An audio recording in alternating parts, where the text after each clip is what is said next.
year is 1804. The uprising is blazing across the Belgrade Pasha. The Serbs have taken up arms. The land trembles. The people have risen.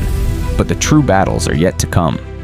While the Šabac fortress was under siege by Serbian insurgents, a large Ottoman army was assembling deep in Bosnia. The vizier of Zvornik, Vidajić, and Mula Nožina, leading several thousand troops, set out toward Šabac with the intention of breaking the siege and aiding the encircled Turkish garrison. The situation around Šabac was extremely tense.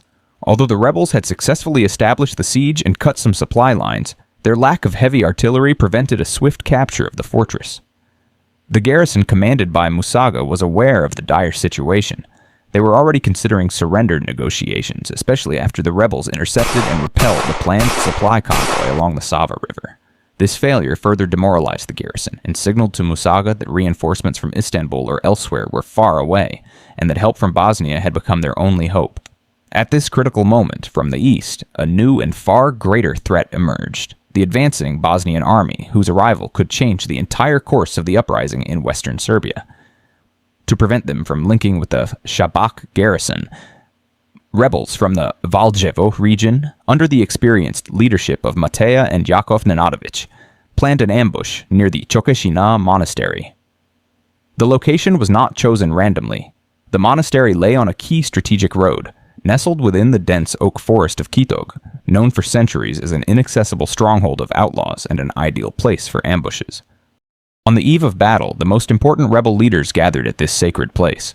The famous Harambasha Gligorije Nedić, already renowned for his bravery and terrain knowledge, the Nedić brothers Damjan and Gligorije, also hardened fighters and leaders of Valjevo's hajduks, and Jakov Nenadović himself, who had temporarily left the siege to coordinate defenses and synchronize forces. They were expected to unite and oppose the superior enemy, preventing it from reaching Šabac. However, serious disagreements over tactics and command soon arose. Jakov Nenadović faced a grave dilemma. Lifting the siege of Šabac to help the rebels in Kitog would nullify the effort invested so far and risk allowing the Ottomans to reinforce their position in Šabac. On the other hand, he could not permit the Bosnian army to reach the besieged city, as that would lead to defeat and a likely collapse of the siege. The ambush plan was clear in its intent, but its execution became a source of deep division. Harambasha Gligorije Nedić was the first to oppose it. He believed their numbers were insufficient to effectively confront a much larger enemy in open battle, or even in a classical ambush, and that it would be wiser to avoid direct engagement until more forces gathered or a safer method of slowing the enemy could be found. He refused to participate and demonstratively left the position, taking about 300 hajduks with him. His withdrawal was a heavy blow to morale and numbers, and a clear sign of fractured command. Shortly thereafter, Jakov Nenadović clashed with the Nedić brothers. In his memoirs, Proda Mateja Nenadović describes how his uncle Jakov wanted to set up classic ambush positions around the monastery, while the Nedić preferred a more direct and daring approach, pushing toward Leshnica. Unable to impose his command or agree on a unified strategy, Jakov also withdrew, likely feeling helpless and disappointed. Left alone at Čokešina, only around 300 hajduks remained, led by the Nedić brothers and their loyal companions, Damjan Kutišanak and Panta Damjanović. This group, devoted until death, chose to resist the Ottoman force regardless of the odds, demonstrating not only courage but a tragic willingness for sacrifice. On Lazarus Saturday, April 28, 1804, in the dense Kitog forest, the Serbs set an ambush along the narrow road. It was a carefully selected terrain with tall groves and uneven ground that provided natural cover and made large army maneuvers difficult. The Ottoman force, numbering between 1,000 and 2,000 men and better equipped, approached from the direction of Janja and Zvornik. Around 8 in the morning, with drums pounding, cymbals clashing, and zurlas wailing, clad in silver-trimmed weapons and rich embroidery, the Bosnian lords advanced toward the Serbian positions. Just ahead of the main column, Nojin Aga and Dervish Aga proudly pranced on their spirited Arab horses, unaware of the danger lurking in Kitog's shadows. Above the quiet Vranjevac stream, the Nedić hajduks silently waited, ready for a fight to the death. As the Turks entered the trap, the hajduks launched a surprise attack, opening fire from concealed positions and inflicting heavy losses, throwing the enemy into disarray. The rebels skillfully used the terrain to defend their positions, repelling several assaults. The first phase of battle went surprisingly well for the insurgents, who showed extraordinary bravery and tactical skill.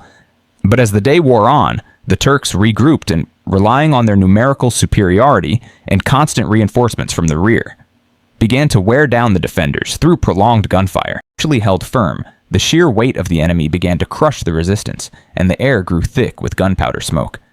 The turning point came when the Serbs ran out of ammunition. Retrievai Toprao Jabana. With no choice but to engage in close combat, they resorted to sabers, knives, and rifle butts. Vuk Karadžić vividly described how the flashes from the rebels' rifles grew rarer. Realizing their ammo was spent, the Turks encircled the hajduks from the flanks and rear, cutting off any chance of retreat. Surrounded and outnumbered, the Nedić brothers and their comrades fought to the end. Both Nedić brothers, wounded in the legs, lost the ability to stand, but continued fighting while sitting back to back, encouraging others to hold the line. Every shot was precious, every blow critical. The battle raged until evening, descending into a bloodbath.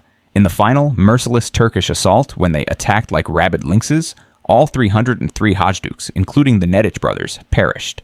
Their sacrifice sealed the fate of the battle. Jakov Nenadović returned with reinforcements, but too late. He arrived at a scene of horror. All the rebels were dead or dying. Only a few survived by hiding among the bodies, but even they succumbed to their wounds in the days that followed. 5 days later, Abbot Haji Constantine and the Nedić mother, accompanied by locals, discovered a dreadful sight: mutilated, disfigured bodies of the fallen. All were buried beside the monastery, which had been partially burned and looted by the Turks. It was a picture of total destruction and heroic, yet tragic sacrifice. Though the battle was a tactical defeat, its strategic success was immense. The Bosnian army was stopped and never reached Šabac. The time bought by the Nedić resistance was crucial. Thanks to their sacrifice, the siege of Šabac held, and the city was taken on May 1st, just 3 days after Čokešina. This victory was vital for the morale of the uprising, and gave the Serbs control over an important western stronghold. For their exceptional heroism and conscious sacrifice, German historian Leopold Ranke called this event the Serbian Thermopylae, drawing a parallel with the legendary Spartan stand in ancient Greece. Nedić brothers' sacrifice became a powerful moral foundation and inspiration for the continuation of the uprising, serving as a beacon of heroism at a time when the Serbian people were just beginning their struggle for freedom. The Čokešina Monastery became a symbol of resistance and self-sacrifice, and the battle a lesson in the importance of unity and military coordination, whose absence led to isolation and death. The Battle of Čokešina remains a lasting monument to bravery and selfless sacrifice for freedom. Though tragic in its outcome, it demonstrated the unyielding determination of the Serbian people to fight for their liberty, regardless of the enemy's numbers. Future battles would bring new challenges and losses, but the memory of Čokešina and its fallen heroes would forever inspire rebel leaders and remind them of the price of freedom. This battle was a brutal lesson, but also a foundation upon which the future Serbian army and state would be built, with the understanding that unity is the key to survival and victory. The Battle of Čokešina, though a tactical defeat, stands as a lasting symbol of courage and selfless sacrifice in Serbian history. What do you think? How much did the sacrifice of the Nedić brothers and their hajduks shape the spirit of the First Serbian Uprising, and was it, despite everything, a necessary price for freedom?